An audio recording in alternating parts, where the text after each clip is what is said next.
Assalamualaikum warahmatullahi wabarakatuh. Perkenalkan, nama saya Dinda Putri. Saya mahasiswa informatika dari Universitas Jenderal Ahmad Yani.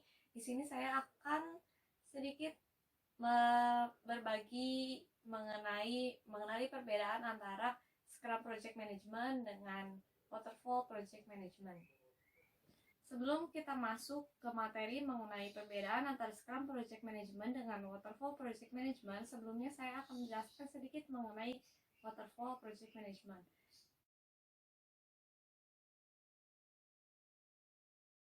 Metode Waterfall banyak digunakan dalam pembuatan software. Metode ini merupakan pendekatan tradisional yang dianggap sudah kuno dan tidak fleksibel. Namun, di sini metode ini bertujuan agar meminimalisir kesalahan yang akan terjadi karena di awal kegiatan akan melakukan komunikasi antara developer dengan klien atau customer yang membicarakan tentang kebutuhan pada sistem. Namun, kita perlu belajar banyak dari metode ini karena metode ini merupakan dasar dari metode-metode baru yang muncul kemudian.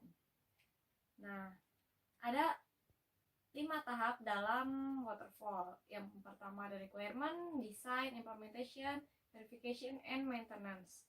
Di sini pada tahap requirement merupakan kegiatan analisa kebutuhan yang telah disampaikan oleh klien. Di sini kita akan melakukan pengumpulan kebutuhan dan melakukan analisis terhadap kebutuhan tersebut. Lalu tahap yang kedua ada tahap desain. Tahap desain menggambarkan desain arsitektur dari requirement yang sudah didapatkan. Di sini, biasanya sebelum melakukan implementasi, kita akan mendesain bagaimana sistem tersebut akan berjalan. Dari alur programnya, alur data, dan semacamnya. Lalu masuk ke tahap implementation. Di mana tahap implementation ini mengubah dari bentuk desain ke kode program yang akan disesuaikan dengan requirement yang telah kita dapatkan sebelumnya. Setelah implementation, maka kita akan verification atau yang lebih umum disebut dengan testing. Di sini tahap verification akan menguji apakah program atau sistem yang sudah dibuat dapat bekerja atau berfungsi sesuai dengan requirement dari user. Dan yang terakhir tahap maintenance. Tahap maintenance ini akan memperbaiki kerusakan atau bug ataupun error yang terjadi ketika pengujian ataupun testing. Dan ada kelebihan dan kekurangan dari waterfall. Di sini ada kelebihan yang pertama yaitu kesalahan konseptual dapat diminimalisir, lalu yang kedua ada mengarah pada dokumentasi teknis yang luas sehingga membantu dalam tahap pengujian. Lalu ada perkembangan proyek dapat dipantau dan biaya yang dibutuhkan dapat lebih akurat karena perkiraan dari awal. Lalu ada kekurangan dari waterfall ini. Yang pertama, bila terjadi kesalahan dapat mengakibatkan kenaikan biaya dan menambahkan waktu pengerjaan. Penjelasan di awal terkadang tidak dapat dimengerti karena bersifat abstrak. Lalu ada saat menjalankan step harus menunggu step sebelumnya selesai sehingga membutuhkan waktu yang lama. Dari tahap ke tahap yang tadi ada requirement dan analisis, ada design, ada implementation, ada testing, dan maintenance. Semua itu harus berjalan bertahap, tidak bisa loncat dari tahap 1 ke tahap 3, tahap sekian. Jadi semuanya harus berjalan secara berurutan. Jika tahap 1 belum selesai, maka tidak akan bisa ke tahap 2. Jika tahap 2 belum selesai, maka tidak akan bisa ke tahap 3, dan seterusnya. Lalu kita akan masuk ke Scrum Project Management. Ini Scrum merupakan sebuah metode iteratif yang termasuk dalam metode Agile tentang bagaimana cara mengelola dan menjalankan sebuah proyek. Metode pengembangan perangkat lunak Agile ini muncul karena keinginan besar untuk dapat meninggalkan metode lama yang bersifat tidak fleksibel. Pendekatan metode ini dirancang untuk mengakomodasi perubahan serta menghasilkan perangkat lunak secara lebih cepat. Proyek yang paling tepat untuk Agile adalah proyek yang memiliki deadline yang agresif, tingkat kerumitan yang tinggi, dan tingkat kebaruan atau keunikan yang tinggi bagi para member tim. Lalu ada kegiatan yang harus dilakukan sebagai bagian dari Scrum, yaitu ada rapat perencanaan, yaitu untuk menentukan panjang atau lamanya sprint. lalu melengkapi pekerjaan, ada pertemuan Scrum harian atau yang biasa disebut daily meeting ataupun daily stand up. Lalu ada sprint review dan ada sprint retrospektif. Untuk kegiatan yang harus dilakukan ini akan dibahas lebih lanjut pada materi yang akan dibahas selanjutnya. Selain hal-hal yang sudah disebutkan tadi, Scrum juga memiliki kelebihan dan kekurangan. Yang akan kita bahas terlebih dahulu yaitu kelebihannya. Yang pertama, pada metode Scrum, pergerakan pengembangan cutting edge dapat dengan cepat dikodekan dan diuji menggunakan metode ini. Lalu yang kedua, dengan menggunakan Scrum, Anda dapat mengontrol dan memonitoring aktivitas peningkatan dan penurunan beban pekerjaan yang bisa terjadi kapan saja. Lalu Scrum merupakan metode iteratif yang membutuhkan feedback secara berkelanjutan dari user atau pengguna. Lalu dengan adanya short sprint dan cons feedback, Scrum dapat dengan mudah mengatasi setiap perubahan yang terjadi. Lalu daily Scrum meeting memungkinkan Scrum untuk mengukur produktivitas individu. Maksudnya di sini adalah produktivitas individu dari setiap tim proyek. Lalu dapat dengan mudah untuk memberi produk berkualitas sesuai dengan waktunya. Selain kelebihan, ada kekurangannya. Yang pertama adalah jika sering terjadi pergantian anggota tim saat pengembangan proyek berlangsung, hal ini dapat menyebabkan efek yang kurang baik bagi perkembangan proyek tersebut.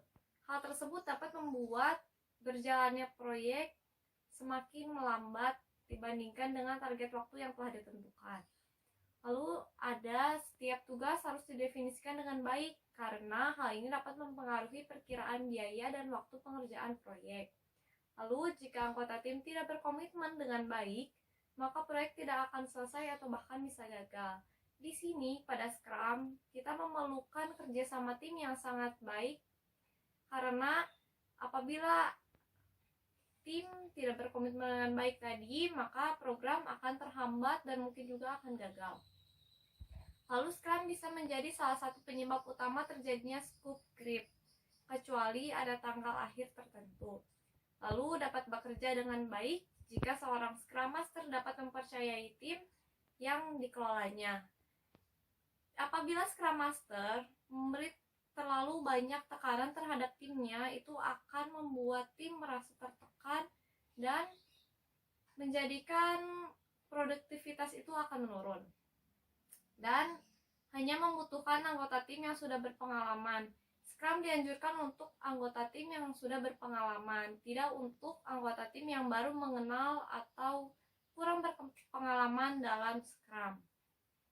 Kita akan masuk ke inti dari materi yang kita bahas, yaitu mengenali perbedaan antara Scrum Project Management dengan Waterfall Project Management. Di sini yang pertama adalah metode waterfall baik digunakan apabila produk software sudah jelas kebutuhannya di awal sehingga minim terjadi kesalahan. Sedangkan Scrum cocok apabila requirement di awal masih belum jelas dan kurang lengkap. Lalu metode waterfall dapat dilakukan setidaknya oleh satu orang, sedangkan metode agile merupakan metode yang diperuntukkan untuk lebih dari satu orang. Biasanya idealnya antara 6-7 orang di dalam tim. Lalu untuk kecepatan dalam proses pembangunan produk, metode Scrum dapat lebih cepat dibandingkan dengan metode Waterfall yang tergolong lebih lama.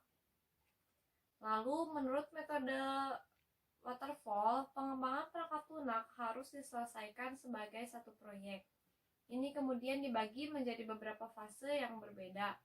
Pada setiap fase hanya terjadi satu kali selama proyek.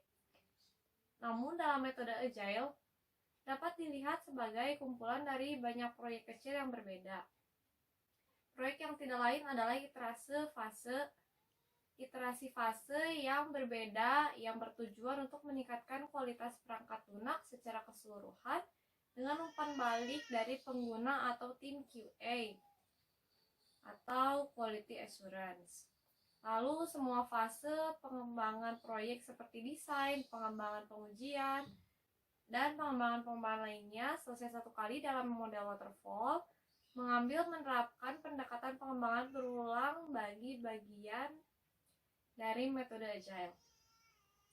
Dalam perencanaan, pengembangan, pembangunan, dan fase pengembangan perangkat lunak lainnya dapat terjadi lebih dari satu kali selama proyek agile. Lalu, jika Anda ingin menggunakan metode waterfall untuk pengembangan perangkat lunak, Anda harus mengetahui dengan jelas semua persyaratan sebelumnya.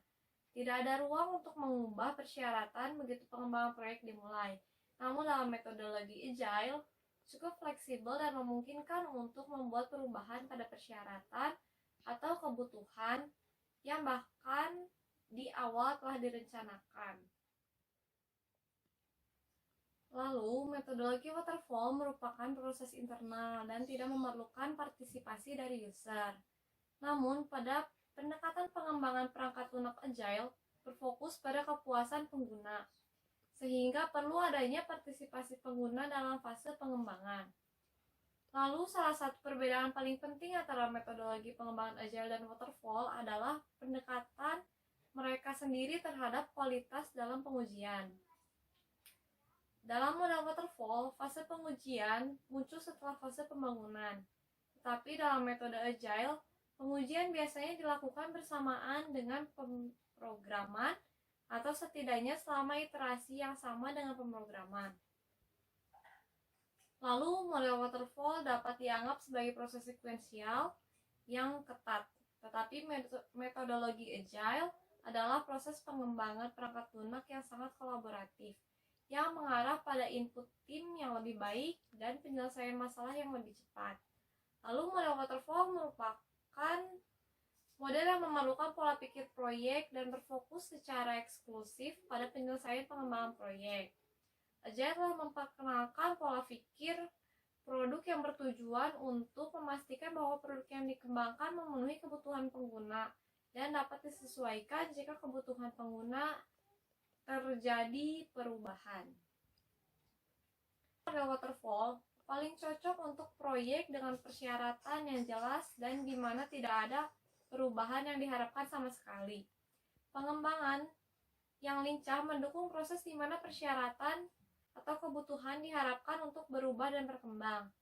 Jadi, jika berencana untuk mengembangkan perangkat lunak yang perlu ditinjau secara teratur dan yang harus mengikuti perkembangan teknologi dengan persyaratan atau kebutuhan dari user, agile merupakan pendekatan atau metodologi yang terbaik yang dapat digunakan. Mungkin sekian yang dapat saya sampaikan pada materi kali ini. Semoga materi ini dapat bermanfaat dan dapat dimanfaatkan dengan baik. Terima kasih. Wassalamualaikum warahmatullahi wabarakatuh.